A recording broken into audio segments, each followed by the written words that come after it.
Hello friends, welcome to our official channel Texar, जिसमें हम आपको सेक्रेटेरियल, लीगल, फाइनेंशियल से रिलेटेड जितना पॉसिबल हो उतनी अपडेट्स आपको देते हैं। फर्स्ट ऑफ ऑल, हैप्पी छोटी Diwali to all of you. I hope आप लोग सब अपने घर में एंजॉय कर रहे होंगे और अच्छे से सेलिब्रेशन हो रही होगी दिवाली की। तो मेनली आज मैं अपने टॉपिक में लेकर आई हूँ annual filing of private limited company, क्योंकि जैसे नवंबर स्टार्ट हो गया है और अभी नोटिफिकेशंस जो आई थी अभी 29 अक्टूबर को, तो उसमें क्या हुआ कि डेट्स एक्सटेंड होके 31 दिसंबर 2021 हो गई है सारी कंपनीज़ के लिए। तो हमारा मेन जो है अभी जो वर्कलोड है वो हमारा एनुअल फाइलिंग का रहेगा। तो पहला क्वेश्चन ये है कि एनुअल फाइलिंग होता क्या है। एनुअल फाइलिंग, जैसे कि नेम सजेस्ट करता है, annual means once in a year और filing means to file certain forms with the respective ROC. तो ये फॉर्म्स में आपके मेनली जो आते हैं, अगर एनुअल फाइलिंग का आप देखें टॉपिक, तो उसमें मेनली ADT 1, AOC 4, MGT 7, ये 3 मेजर फॉर्म्स जो होते हैं वो कंसीडर होते हैं फॉर प्राइवेट लिमिटेड कंपनी। तो एनुअल फाइलिंग में क्या है कि सबसे पहले क्या होता है, इसमें आपका AGM कंडक्ट होती है। AGM means annual general meeting, साल में वो एक बार कंडक्ट होती है, जिसमें आपके फाइनेंशियल अकाउंट्स और फाइनेंशियल रिटर्न्स जो होती है वो फाइल की जाती है by the auditor appointed in a company. इसमें आपका प्रोसीजर ये होता है कि जैसे आपकी इसमें हम 2 पार्ट्स में आपको कर सकते हैं डिवाइड। जैसे अगर न्यूली कंपनी इनकॉर्पोरेटेड है तो उसकी फर्स्ट AGM कब होती है, ड्यू डेट, और एक एग्जिस्टिंग कंपनी है जिसकी सब्सिक्वेंट AGM कब होती है। फर्स्ट AGM में प्रोविज़न कहता है कि अगर आपकी कंपनी न्यूली इनकॉर्पोरेटेड है तो आपकी पास ऑप्शन है कि आप उसको 15 months from the date of incorporation AGM conduct कर सकते हैं। जबकि सब्सिक्वेंट AGM में क्या होता है, जो पहली से एग्जिस्टिंग कंपनी है जिसकी second, third, fourth, fifth so on AGM conduct होगी, उसमें आपको 6 months from the end of financial year. और आपको पता ही है फाइनेंशियल ईयर आपका होता है 1 अप्रैल से 31 मार्च। तो 31 मार्च से 6 महीने के अंदर आपको, दैट इज़ 30 सितंबर तक AGM कंडक्ट कर देनी चाहिए।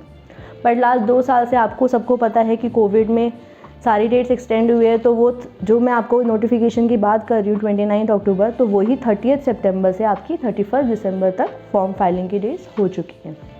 क्योंकि ऐसे टाइम पीरियड में किसी के भी फाइनेंशियल्स अपडेट नहीं हुए, किसी का ऑडिट नहीं हुआ, तो बिना ऑडिट के तो एनुअल फाइलिंग पॉसिबल है ही नहीं।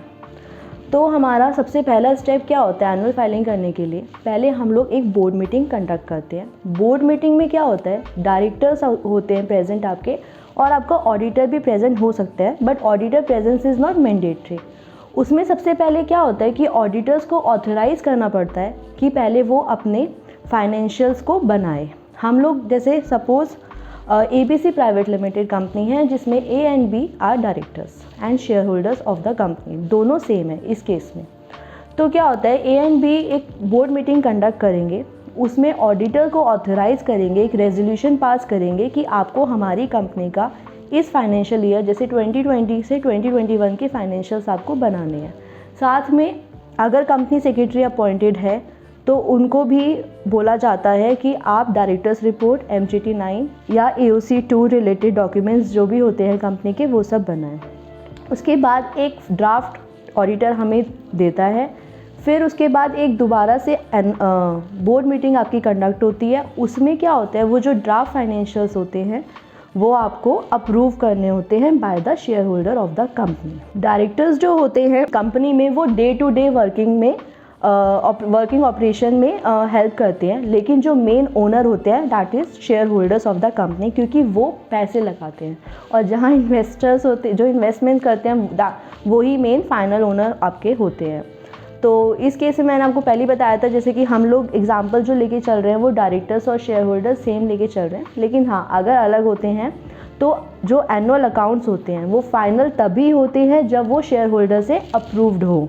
अगर आपके डायरेक्टर्स और शेयर होल्डर्स अलग होते हैं तो इसमें 2 मीटिंग्स हो गई। एक में आपकी ऑथराइजेशन हो गई ड्राफ्ट्स बनाने की, सेकंड जो आपकी बोर्ड मीटिंग हुई है उसमें आपको फाइनेंशियल्स अप्रूव करने होते हैं। तो फाइनेंशियल स्टेटमेंट्स में जैसे ऑडिटर्स जो बनाते हैं उसमें एज़ पर द डेफिनेशन, मतलब एज़ पर कंपनीज एक्ट 2013 में फाइनेंशियल स्टेटमेंट में 5 डॉक्यूमेंट्स आते हैं मेनली। आपका balance sheet, P&L, cash flow statement, cash flow statement जो है वो हर कंपनी के लिए नहीं होता, जैसे वो स्मॉल कंपनीज़ के लिए या डोरमेंट कंपनी के लिए या ओपीसी कंपनी के या फिर जो स्टार्टअप कंपनीज होते हैं उनके लिए नहीं एप्लीकेबल है। साथ में अगर इक्विटी में कोई चेंजेस आए हैं उसके लिए या फिर कोई भी फर्दर ऑप्शनल अटैचमेंट। तो फाइनेंशियल स्टेटमेंट जब भी हम वर्ड यूज़ करेंगे इन 5 चीज़ों को हमें कंसीडर करना पड़ेगा as per section 2 clause 40 of companies act 2013। अब क्या है कि ऑडिटर्स ने अपने डॉक्यूमेंट्स ड्राफ्ट दे दिए, शेयर होल्डर्स ने अप्रूव कर दिए, अब हमें करनी है एजीएम। एजीएम करने के लिए आपको अगर न्यूली इनकॉर्पोरेटेड है तो आपको ऑडिटर जो अपॉइंट करना होता है वो 30 days from the date of incorporation करना होता है, बट फिर भी आपको उसका जो टेन्योर पीरियड होता है वो एंशुइंग एजीएम तक होता है। इसके लिए फिर क्या होता है, आपको एजीएम में दोबारा से ऑडिटर अपॉइंटमेंट करना पड़ता है for the tenure of next 6 years. आपका जो नेक्स्ट एजीएम होगा 6th एजीएम, वहाँ तक उसका टेन्योर पीरियड होगा। उसके लिए हम जो फर्स्ट फॉर्म फाइल करते हैं वो होता है आपका ADT 1। ADT 1 is for the appointment of auditor. इसके अंदर जो मेन अटैचमेंट्स जाती है वो एलिजिबिलिटी सर्टिफिकेट जाता है, अपॉइंटमेंट लेटर जाता है और एजीएम रेजोल्यूशन जाता है। एजीएम रेजोल्यूशंस पास करते हैं मेंबर्स, मतलब share holders of the company, जिसमें वो XYZ एंड एसोसिएट्स ऑडिटर जो है उसको कंपनी में अपॉइंट करते हैं कि वो हमारे फाइनेंशियल्स बनाए और आगे के जितने भी ऑडिटेड बैलेंस शीट्स P&L होंगी फॉर नेक्स्ट 5 ईयर्स के लिए उसको हम अपॉइंट करते हैं, उसमें हम ऑथोराइज करते हैं एजीएम रेजोल्यूशन में bye the share holders of the company. दूसरा क्या होता है, eligibility certificate. Eligibility certificate is just like a consent taken from the auditor कि हाँ हम जो है ऑडिटर जो है, एक्चुअली क्या है कि हम ऑडिटर को बोलते हैं कि आप हमारी कंपनी में अपॉइंट हो जाओ, तो उसके लिए उनकी कंसेंट लेना इज़ इम्पॉर्टेंट। ऐसा नहीं कि आप बोलोगे कि नहीं आपको करना ही पड़ेगा, आपको अपॉइंट होना ही पड़ेगा। तो एलिजिबिलिटी सर्टिफिकेट मेनली क्या होती है, कंसेंट होती है जो ऑडिटर देता है to get appointed in respective companies. Third आपका होता है एजीएम रेजोल्यूशन पास होने के बाद अपॉइंटमेंट लेटर। तो ये जो 3 अटैचमेंट्स हैं, अपॉइंटमेंट लेटर, एलिजिबिलिटी सर्टिफिकेट और एजीएम रेजोल्यूशन, ये तीनों मैंडेटरी अटैचमेंट होती है फॉर ADT 1। ADT 1 फाइल करने की ड्यू डेट जो होती है वो एजीएम से 15 डेज़ होती है, 15 days from the date of AGM. जैसे कि मैंने आपको बताया एजीएम जो कंडक्ट कर सकते हैं वो 6 months from the end of financial year कर सकते हैं। तो अगर हम इसमें एग्जाम्पल ले तो 31 मार्च से 30 सितंबर आपका 6 मंथ्स होगा। तो 30 सितंबर से 15 डेज मीन्स 15 अक्टूबर तक आपको ADT 1 फाइल कर देना चाहिए, वरना आपकी पेनल्टी होगी कंपनी में। उसके बाद ADT 1 आपने फाइल कर दिया, ऑडिटर अपॉइंट हो गया, कंसेंट ले ली, सारी चीज़ें हो गई। उसके बाद आपका आता है AOC 4। AOC 4 में मेनली आपके क्या होते हैं, फाइनेंशियल्स अकाउंट, फाइनेंशियल स्टेटमेंट्स जो हैं वो आपके फाइल किए जाते हैं, जिसमें आपका balance sheet, P&L, notes to account, directors report, MGT 9, AOC 2 form, और अगर कुछ रिपोर्ट्स होती है जो सर्टेन लिमिटेशंस पे एप्लीकेबल होती है, जैसे आपकी सेक्रेटरियल रिपोर्ट या CSR रिपोर्ट या कॉर्पोरेट गवर्नेंस रिपोर्ट, ये आपकी लिमिट्स के हिसाब से होती है। लेकिन जो बेसिक होती हैं वो आपकी balance sheet, P&L, notes to account, auditors report, directors report, MGT 9, AOC 2, ये आपकी AOC 4 की मेन अटैचमेंट होती है। ये आपको अटैच करनी होती है। साथ में इसमें ADT 1 का SRN जाना होता है, इसलिए आपको AOC 4 से पहले ADT 1 फाइल करना ज़रूरी है। अगर आपने ADT 1 फाइल नहीं किया तो आप AOC 4 फाइल नहीं कर सकते, क्योंकि SRN is mandatory in AOC 4। उसमें आप चेक कर सकते हो, SRN डाल के वो प्रीफिल हो जाता है कि आपका इस कंपनी में कौन ऑडिटर अपॉइंटेड है। तो आपका AOC 4 फाइल होता है, जिसमें डायरेक्टर्स रिपोर्ट में जो है और जो आपकी बैलेंस शीट P&L में है उसमें एटलीस्ट 2 डायरेक्टर्स कंपनी के साइन कर लेने चाहिए उनको, और अगर 2 डायरेक्टर्स नहीं तो आपका एटलीस्ट 1 चेयरपर्सन, इनकी साइनिंग ज़रूरी है आपके डायरेक्टर्स रिपोर्ट और फाइनेंशियल स्टेटमेंट्स में। उसके बाद इसमें डिपेंड करता है कि प्रोफेशनल की सर्टिफिकेशन होती है या नहीं होती है। जैसे अगर आपकी स्मॉल कंपनीज़ हैं या OPC कंपनी है तो इसमें आपके प्रोफेशनल से सर्टिफाइड नहीं होंगे फॉर्म, सिर्फ डायरेक्टर्स के DSC लगने से काम चल जाएगा। Next step is your MGT 7। MGT 7 में basically list of share holders, list of debentures holder, ये सारे जाते हैं। अगर आपकी कंपनी में डिबेंचर होल्डर्स हैं तो उनकी सारे डेटा, उनका ledger folio, distinctive number, share certificate number, ये सारी चीज़ आती है। और शेयर होल्डर्स लिस्ट में भी सेम यही होता है।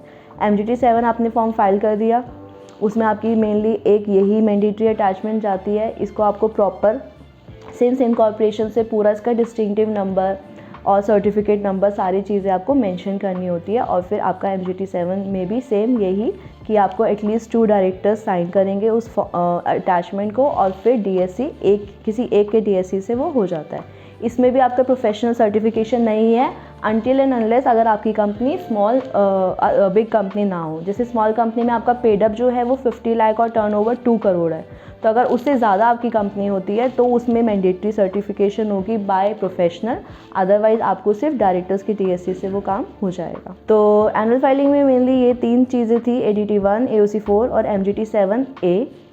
इसमें मैंने मेनली आपका प्राइवेट लिमिटेड और स्मॉल कंपनीज़ के बारे में बताया है एनुअल फाइलिंग में, कि जो स्टार्टअप कंपनीज़ हमारी होती है उसके लिए एनुअल फाइलिंग करना बहुत इंपॉर्टेंट है, क्योंकि इसकी अगर आप ड्यू डेट्स के अगर आप with in the prescribe period नहीं करते हो फाइल, तो हैवी पेनल्टी आपको इम्पोज होती है, जैसे कि आपका 100 रुपीज़ पर डे पर फॉर्म का। तो आपके जैसे 2 फॉर्म्स हैं तो आपके 200 रुपीज़ पर डे के हो जाते हैं। इसलिए इट्स बेटर कि आप पहले से फाइनेंशियल्स अपने रेडी करके रखें, ऑडिटर्स को बोल के रखें, तो आप उससे अपनी पेनल्टी को बचा सकते हैं। और जैसे कि अभी नवंबर चल रहा है तो 31 दिसंबर आपकी लास्ट डेट है, तो आई थिंक कि चीज़ें अच्छे से हो जाएंगी। और लास्ट डेट का बिल्कुल भी वेट ना करें, क्योंकि MCA साइट बिल्कुल भी नहीं चलती है लास्ट मोमेंट पे। कभी DSC का इशू, कभी एसोसिएट नहीं होते, कभी KYC नहीं होता। तो इसलिए मैं आपसे ये कहूँगी कि आप इस वीडियो को देखें, और कोई भी क्वेरीज़ होती है तो आप हमें कमेंट बॉक्स में ज़रूर लिखें, हम उसका रिप्लाई आपको ज़रूर देंगे। So if you like my video और if you like our channel, तो do share, subscribe and comment us. Thank you.